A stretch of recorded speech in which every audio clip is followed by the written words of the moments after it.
कभी कभी जो बातें हम सुनते हैं वो अधूरी होती हैं, क्योंकि हर कोई अपनी कहानी का वही हिस्सा बताता है जहां वो सही हो। लेकिन असली सच तो वहां छुपा होता है जहां कोई झांकना नहीं चाहता। आज की कहानी एक ऐसे इंसान की है जो गलत रास्ते पर चल रहा था, लेकिन एक छोटी सी बात ने उसकी ज़िंदगी का रास्ता ही बदल दिया।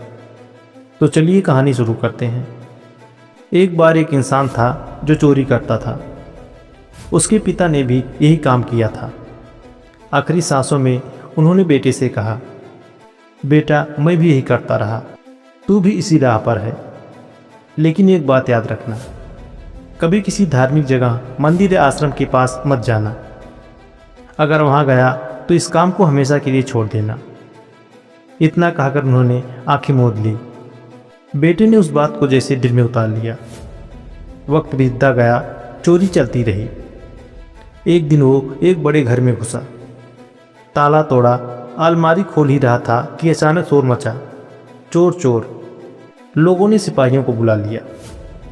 वो भागने लगा, पीछे सैनिकों ने उसका पीछा कर लिया। चोर भागते भागते एक आश्रम में जा घुसा जहाँ सत्संग चल रहा था।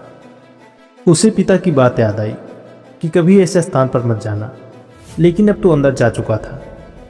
उसने सोचा, चलो कान बंद कर लेता हूँ, कोई बात सुनाई न दे। पर अक्सर ऐसा होता है कि जिस बात से हम बचते हैं वही कानों तक पहले पहुँचती है। अंदर संत बोल रहे थे, देवी देवताओं की कोई परछाई नहीं होती। ये बात उसके कान में पड़ गई।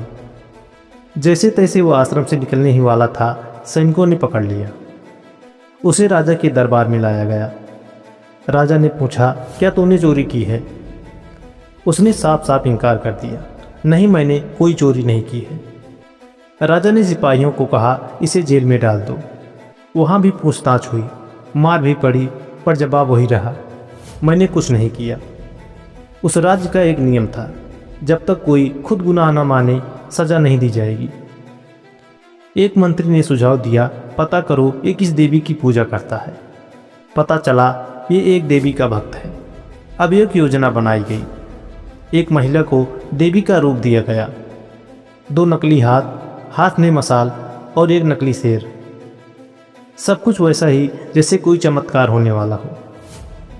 रात हुई, दरवाजे अपने आप खुलने लगे।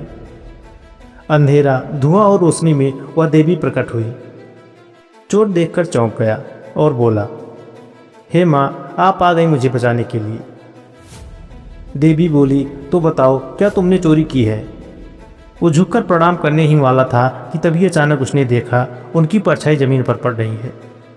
उसे सत्संग की बात याद आई कि देवी देवताओं की कोई परछाई नहीं होती। उसी पल वह समझ गया ये सब एक नाटक है। फिर उसने कहा, माँ अगर मैंने चोरी की होती तो आपको पहले ही पता चल गया होता। आपसे क्या छुपाना। बाहर खड़े सैनिक सब कुछ सुन रहे थे। जो खेल रचा गया था वह पकड़ा गया। फिर उसे दरबार में इज्जत से लाया गया और निर्दोष मानकर छोड़ दिया गया। जब वो दरबार से निकला तो सोच रहा था, मैंने तो सिर्फ एक बात सुनी थी कि देवी की कोई परछाई नहीं होती, और उस एक बात ने आज मेरी जान बचा ली। अगर हर दिन ऐसी बातें सुनूं तो शायद मेरी ज़िंदगी बदल जाए। उस दिन के बाद उसने चोरी छोड़ दी और एक नई राह पर चलने लगा। दोस्तों, एक सत्संग की एक पंक्ति से उस चोर की पूरी ज़िंदगी की दिशा बदल गई। जब हम अच्छे सपनों के साथ रहते हैं तो धीरे धीरे हमारे कर्म भी वैसे ही हो जाते हैं। अगर कहानी आपको अच्छी लगी हो तो इस वीडियो को लाइक और शेयर ज़रूर करें, ताकि ये ज़रूरी सीख और लोगों तक भी पहुंच सके। और चैनल पर नए हैं तो प्लीज़ चैनल को सब्सक्राइब करें। जीवन में जो मिला है उसके लिए ऊपर वाले का शुक्र करें, और जो नहीं मिला है उसके लिए सब्र करें। तो अगली बार फिर मिलेंगे एक नई सोच, एक नई कहानी और एक नई मोटिवेशन के साथ। तब तक के लिए नमस्कार, जय हिंद।